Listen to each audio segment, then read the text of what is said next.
Good afternoon. Thank you.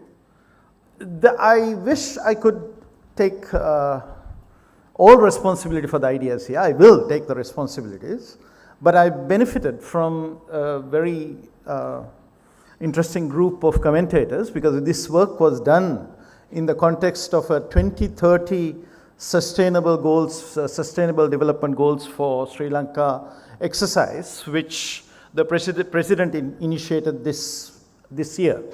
So I've had the benefit of very interesting and useful comments from a committee that I worked with, and it's from that this invitation came that we present these ideas here. But of course I can't blame them. If there's any problems with the presentation, they are all mine. So we do have a problem. I think you heard this in multiple ways. Our export performance has gone down. I'm not going to spend too much time on this. In relation to our competitors, I was doing some work and I found this number to be quite interesting in the sense that everybody talks it's as though the problem is about FDI, about investment. But if you look at the sort of the increase in investment in Vietnam and Sri Lanka between 2000 and 2014, basically it doubled. The issue was that Vietnam got export-oriented FDI, while we got investment in non-tradables, real estate, telecom, and things of that nature, right? So they increased their exports almost by 9.5 times, and we basically doubled it. So that is our problem. And we have not been, now even Ganeshan, who spoke in the previous session, he was talking about services, but many people who talk about services don't really talk about one of the main forms of service exports that we engage in, which is we export labor. That's a form of service export, right? That's called Mode 4 services exports. And if you look at it, we actually got 7.2 billion by exporting labor, and we got 7.1 billion from service exports, while what we got from goods export is 10 billion. And compared, I think somebody said we have diversified enough. I disagree. I think our goods exports have not diversified enough. So then the question is market access. So Vietnam, which has been, I think Ganeshan showed you the numbers, how many trade agreements Vietnam has signed, lots and lots of bilateral agreements, regional agreements, in order to get that 9.5 times exports between 2000 and 2014. But in our case, we are still in process, let's say. Only thing that has been achieved is GSP plus. And then even if we get this market access, can we respond? Because our industries cannot expand fast, partly FDI problems, partly labor shortages. So in this situation, the thesis is that we need to think in a different way. We can't think in the same old way that worked in the 70s, worked in the 80s, etc. We need to think in a different way and focus on innovation. So when we look at innovation, I'm drawing from the Global Innovation Index, which pulls together 81 indicators. I've been very unhappy about working on innovation, because for the longest time people were saying innovation can be counted by only the number of patents issued or R&D expenditures and things like that, and I was very unhappy with that. But now finally we've got a composite index which looks at 81 factors, and within that they basically think about the inputs, that's how much you spend or what kind of things go into innovation, and then what comes out. And they also look at something called innovation efficiency. So the question is, where is Sri Lanka in that? Now I didn't think it was worth putting Sri Lanka and comparing Sri Lanka with all the countries in the world, with Switzerland and Korea and all that. I thought the only fair thing would be to look at us in relation to lower middle income countries. There's, I think, 29 countries in this category in the index. And I hope you're looking to see where Sri Lanka is in the top 10 in any of the sub indices, right?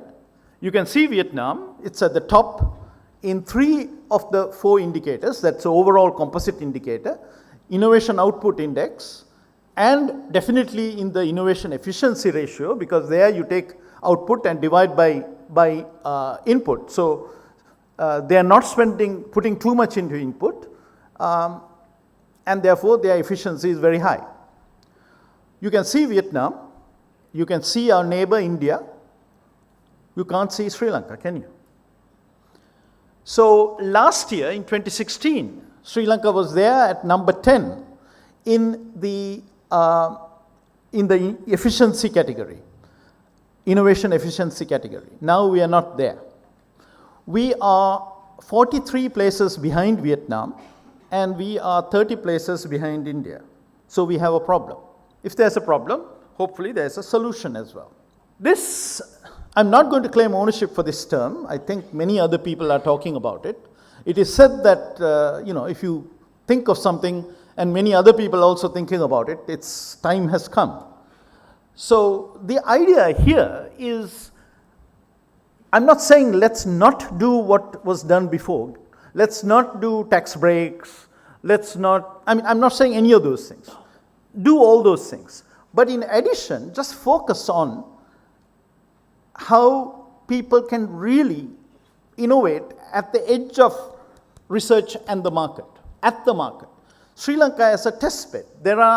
I used to live in a place called Columbus, Ohio, in the United States. And one of the claims to fame of this mid-sized city was that it was seen as a place where companies would test various things. Some as mundane as a new hamburger, some as complex as new household technologies, smart homes, all kinds of things. It was seen as this was typical of the United States.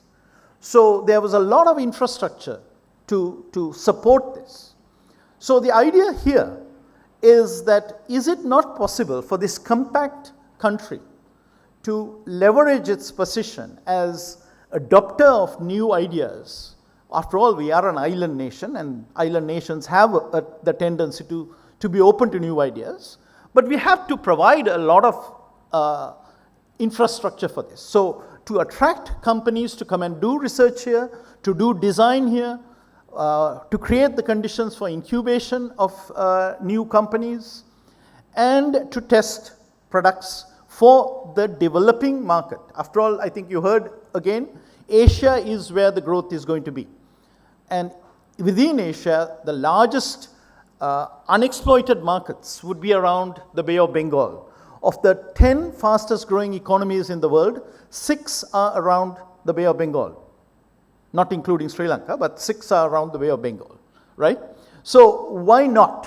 Why not use this as a launch pad for people who want to supply this market, to see what products work? This could also leverage from our strength in logistics. I think you know that Sri Lanka has a relative advantage with regard to logistics. So for that, what we need is a whole innovation ecosystem. And what I mean by innovation ecosystem is don't think of it simply from the supply side of scientists in white coats doing research in labs. That's needed too. That should go on. But I'm talking more about this interface between real markets and new products. So for that, we'd have to have greater survey capability of doing market surveys. We'd have to really ramp up our capabilities in data analytics, qualitative research, various kinds of market research, of testing whether things work. And we should do that conveniently, quickly, and at low cost. So what kind of actions would be necessary for this experiment nation to be created? So we need this to create this test bed. So I'm not saying that the government should do any of these things. I think that what the government would have to do is to give greater flexibility in terms of cross-border movement of skilled personnel. Right? People will have to be able to come in and out. Right now, it's a complete pain in the pain to get a visa, a work visa into this country, right? I mean, it's one of the most horrible discretion heavy procedures that I can think of. But bound it, put minimum qualifications, put numerical limits, do whatever. But foreign firms will definitely be able to go through the BOI. And now with Duvindra at the head, I think BOI will become much more efficient in this regard.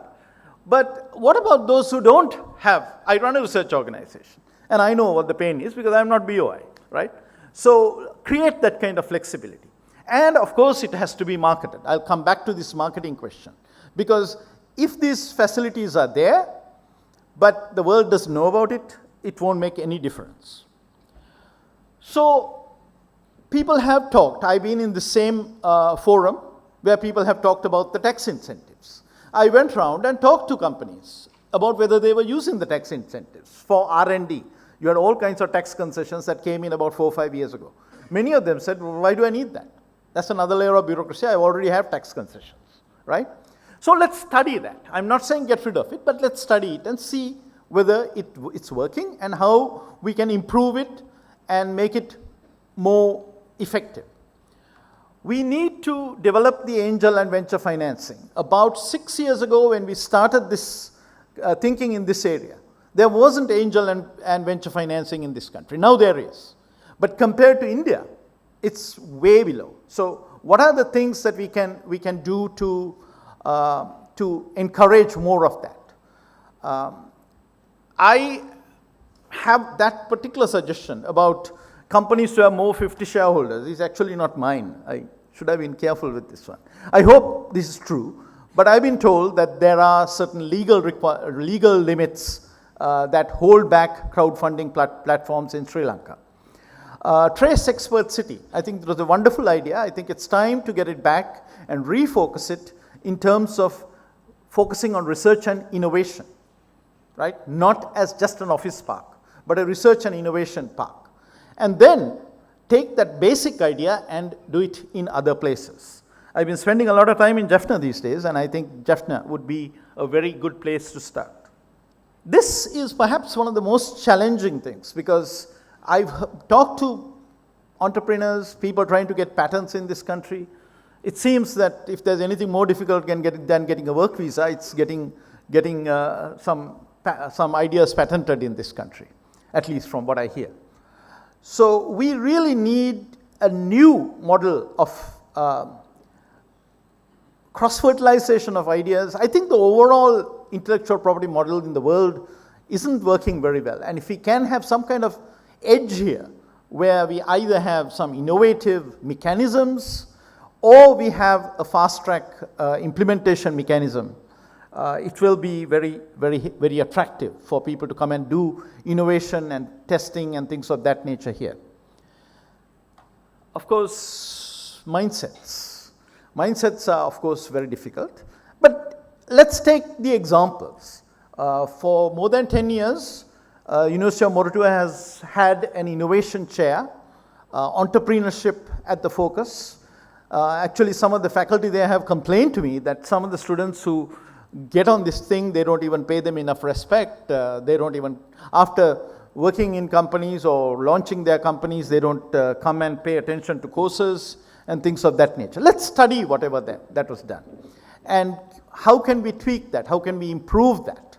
And how can we spread it beyond one university to multiple tertiary education entities? I'm not limiting myself to entities which have the word university in them.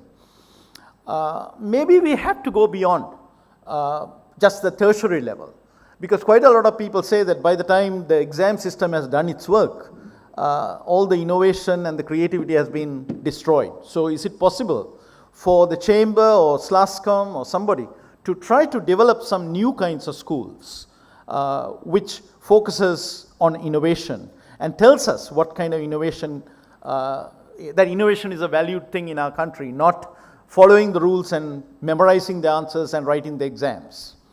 Innovation-friendly messages in mass media.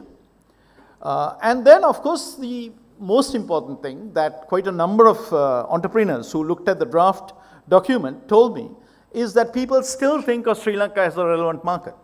And if you look at Sri Lanka, this is the size of Greater Mumbai. This is the Greater Delhi area. In any given day, 20 million people get on the Mumbai public transport system any given day, right? So that means that there's more people moving around Greater Mumbai than here, right? Just the public transit system handles 20 million. So how are we going to think in those small terms? You need to think of the Bay of Bengal, you need to think of Bangladesh, you need to think of the Indian market, you need to think of even Maldives, for God's sake. But I've been impressed. At the Fiji airport, I remember I heard some Sinhala, and I said, what are you doing here? To find there were these guys who were selling IT systems in Fiji.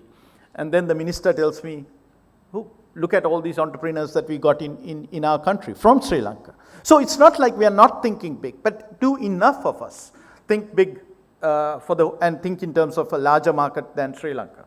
So if you think of position Sri Lanka as a place which is about piloting, about testing, about proving, and then you think bigger. So I think that would be the really interesting part.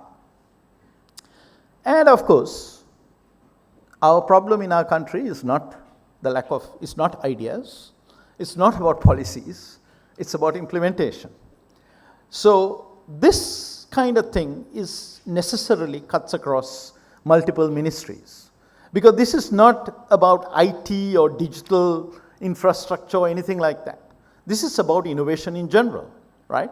And I've been told that for every subject in Sri Lanka, every topic, every subject, there is a ministry. And I say, can you look at what my organization, a research organization, does and tell me which ministry covers what I do? And the answer is they can't. So is it possible to do that with the turf safeguarding attitudes that we have? We have some cross-cutting entities such as the BOI, but BOI isn't about innovation, it's about investment. So how can we anchor this innovation story without somebody breaking the silos?